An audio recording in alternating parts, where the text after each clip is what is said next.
आज वैशाख मास की शुक्ल पक्ष की तृतीया अर्थात अक्षय तृतीया, जो आज सबसे बड़ा मुहूर्त है कि आज हर क्षण एक ऐसा मुहूर्त है कि जहाँ पे आज सारा शुभ ही होता है, जिसका क्षय कभी नहीं होता है। ये ऐसा विशेष 3.5 मुहूर्त का आज का दिन अक्षय तृतीया क्यों महत्वपूर्ण है? क्योंकि आज के दिन ही शुरुआत हुई थी ये सृष्टि की निर्मिति की ब्रह्मा जी द्वारा। हर युग, सतयुग, त्रेता युग, द्वापर युग, कलयुग, इसकी शुरुआत आज के दिन होती है। आज बहुत बड़े बड़े घटना आज के दिन हुए हैं और सबसे ज़रूरी है कि जैसे सोना खरीदते हैं आज के दिन, क्योंकि आज के दिन ही कुबेर को ट्रेजरर का पद मिला था। आज के दिन हम महाराष्ट्र में, खानदेश में सबसे बड़ा है कि हम आज के दिन हमारे पुरखों को भोजन देते हैं, एक तर्पण करने की विधि देते हैं, उनको खाना खिलाते हैं। तो ये क्या दर्शाता? तो सबसे बड़ा है कि हम आज के दिन जो क्षय नहीं होने वाला है, तो आज हम पुण्य दान करते हैं। तो ऐसा कुछ करें कि जिससे वो क्षय ना हो। तो सबसे बड़ा क्षय है कि हम दिन ब दिन मृत्यु की तरफ जाते हैं। हर चीज़, चाहे धन संपत्ति हो, हमारी आयु हो, हमारे रिलेशन हो, सारे के सारे क्षय होते हैं। ये आज का दिन दर्शाता है। तो ये भौतिक जगत की निर्मिति भी आज के दिन हुई थी। तो आज के दिन हम ब्लेसिंग्स, आशीर्वाद कमाते हैं। तो ऐसा कुछ कमाए कि जिसका क्षय नहीं हो, जो ये क्षणभंगुर जीवन से परे हो। तो ये आज के दिन खानदेश में ग्रेटिट्यूड, कृतज्ञता का दिन पर हमारे जो पूर्वज हैं उन्हें आज जो सबसे जो फीस्ट है, जैसे पूरनपोली हो, मैंगो जूस हो, आज के दिन पहले बार अपने पुरखों को, पूर्वजों को एक प्रसाद के रूप में उन्हें खिलाते हैं। वो संतुष्ट होते हैं क्योंकि वो अटके हुए हैं। आज जो सत्य है, अटल सत्य है कि मृत्यु के बाद जीवन है, और मृत्यु के बाद हमें पूरे जीवन में हमने जो कुछ किया है उसका हिसाब देने के लिए एक वेटिंग एरिया में हमारे पूर्वज रहते हैं। वो हमारे ऊपर निर्भर होते हैं। तो हम प्रसाद जो अग्नि को डालते हैं वो भगवान विष्णु का रूप है, और ऐसा ये अग्नि को ऑफर किया हुआ अग्नि मार्ग से, एक विशिष्ट मार्ग से अपने पूर्वजों को भोजन मिलते, वो संतुष्ट होते हैं, हमें ब्लेसिंग्स मिलते हैं। इसलिए आज दान, स्नान का बहुत महत्व होता है, क्योंकि आज के दिन ही अक्षय अर्थात हम सारे क्षय होने वाले हैं। तो हमें एक क्षय से अक्षय तक उठना, ये हमें एक संदेश मिलता है। क्योंकि हम इस भौतिक जगत में हम ये सारे एनर्जी जिससे हम मोहित होते हैं कि हम पता ही नहीं है हम अक्षय है, अर्थात ये क्षणभंगुर शरीर, ये क्षणभंगुर जीवन के परे हमारी एक पहचान है।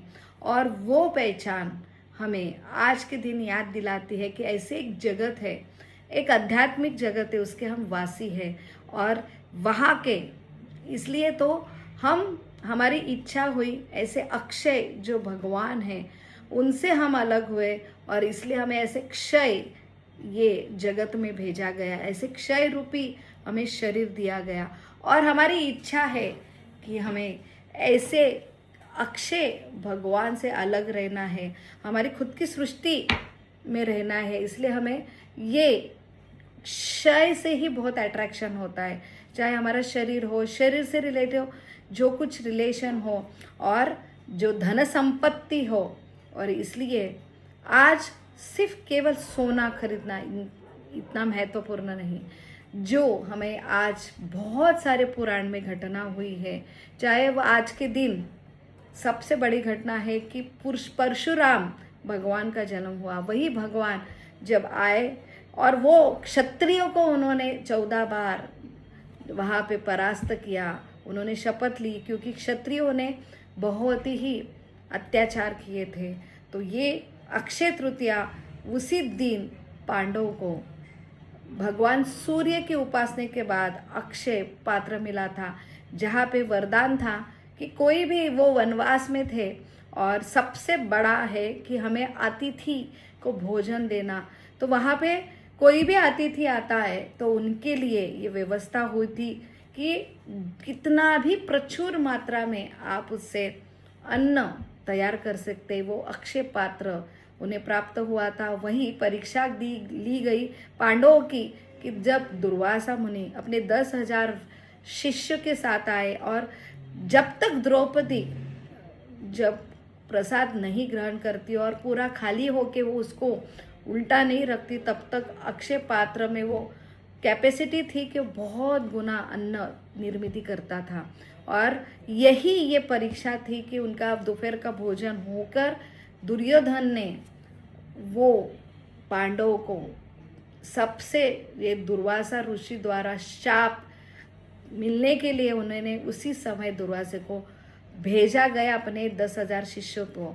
तो यहाँ पे इस कथा में कि जब अक्षय पात्र का भी लिमिट खत्म होता है तो एक आश्रय होता है द्रौपदी का कि वो ऐसे भगवान कृष्ण को, जो सबके स्वामी हैं, और ऐसे अक्षय स्वामी को पुकारते हैं और भगवान वहाँ प्रकट होते हैं और वहाँ पे एक दाना जो छुपा है वो निकाल कर उन्हें मांगते हैं। जब कृष्ण ग्रहण करते हैं तब जब दुर्वासा मुनि जहाँ पे 10,000 शिष्यों द्वारा वो यहाँ पे भूखे हैं और तब स्नान के लिए गए हैं, अभी आने ही वाले हैं प्रसाद के लिए, तब वो अपने आप बहुत ही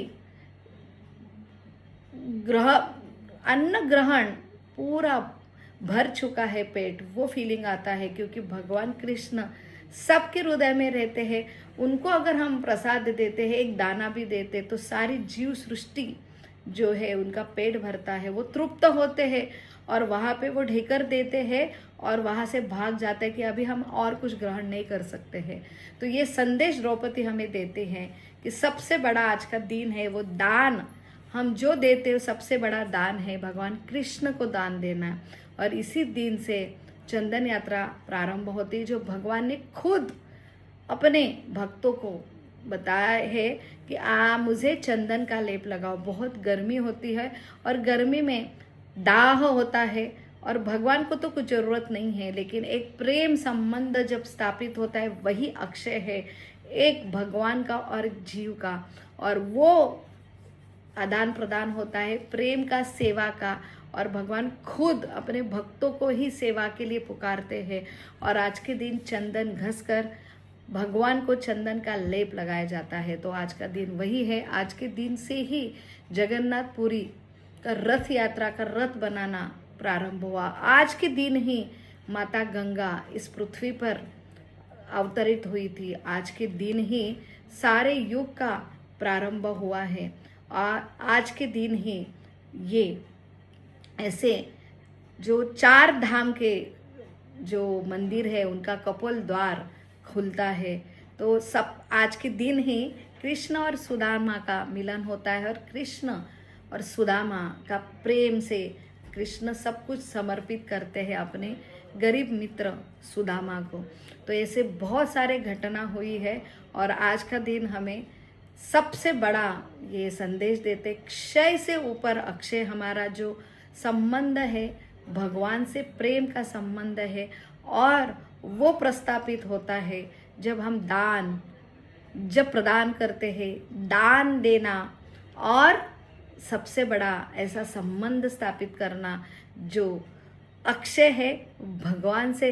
अगर हम समर्पित रहते हैं तो हम हर जीव की सेवा करते हैं, निस्वार्थ सेवा करते, एक शरीर से ऊपर जाके हम सबके लिए दान देते हैं, चाहे वो हमारे पूर्वज हो या कोई भी भूखा हो जो हमारे द्वार पे आता है। वो संदेश आज के दिन सबसे बड़ा देने वाला अक्षय तृतीया का ये दिन है। आप सभी को अक्षय तृतीया के लाख लाख शुभकामनाएं। हरे कृष्णा।